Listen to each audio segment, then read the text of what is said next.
Hello बच्चों, let's read this question. The displacement versus time curve of a particle executing SHM shown in figure. Prove the correct statement. तो question में क्या बोला, displacement versus time graph कर दिया है, तो इसमें करेक्ट स्टेटमेंट क्या है हमको फाइंड करना है। तो ये बेसिकली अगर हम स्टेटमेंट देखेंगे तो phase of acceleratory same at t equal to 0 and t equal to 2 second. ये अलग अलग टाइप में फेज कंपेयर करने के लिए बोला है बेसिकली, जो चारों ऑप्शन है। तो उसके लिए हम पहले की कंसेप्ट जान लेंगे।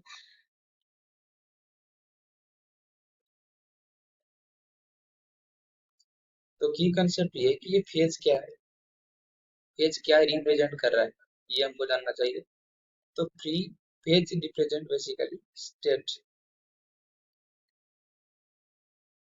Of A particle. तो कौन सी स्टेट की बात कर रहे हैं?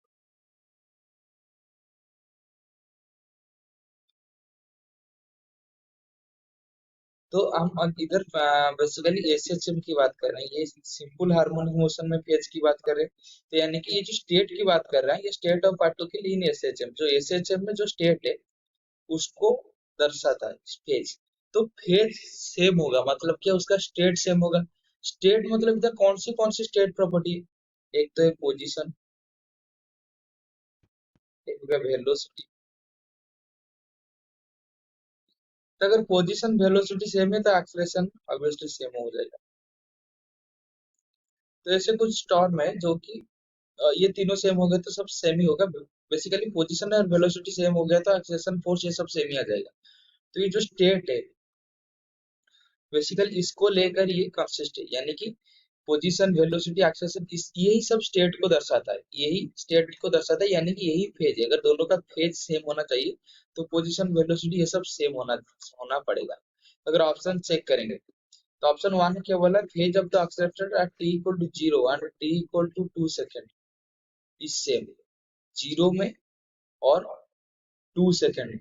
तो जीरो में उसका जो डिस्प्लेसमेंट है इस कुछ मान लीजिए ए है, तो अगर ये ए है और एंड एट 2 सेकंड में ये सेम सिंपल हार्मोनिक मोशन है, तो ये इसका एम्पलीट्यूड पॉइंट है। तो ये सेम मैग्नीट्यूड का होगा लेकिन इसका साइन अलग होगा, मतलब माइनस ए होगा। तो ए ये माइनस है तो ये सेम नहीं हो सकता फेज, यानी कि option A is the wrong answer, क्योंकि ए है ये माइनस है, दोनों ऑपोजिट फेज में, तो नहीं हो सकता।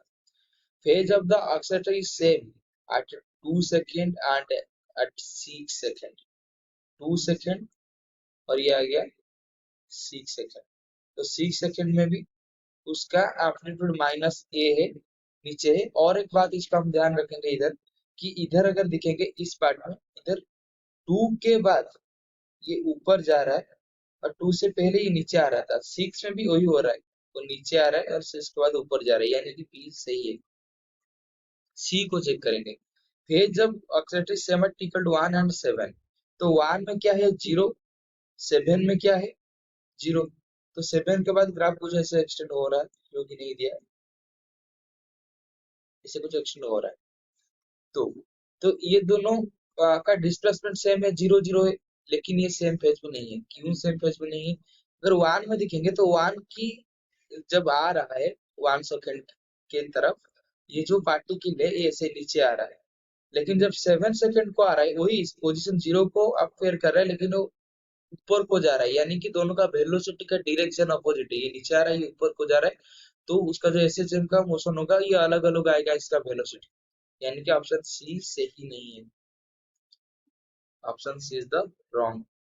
Phase of the accelerator t equal to 3 second and 5 second. तो 3 सेकंड में भी 0, 5 सेकंड में भी 0।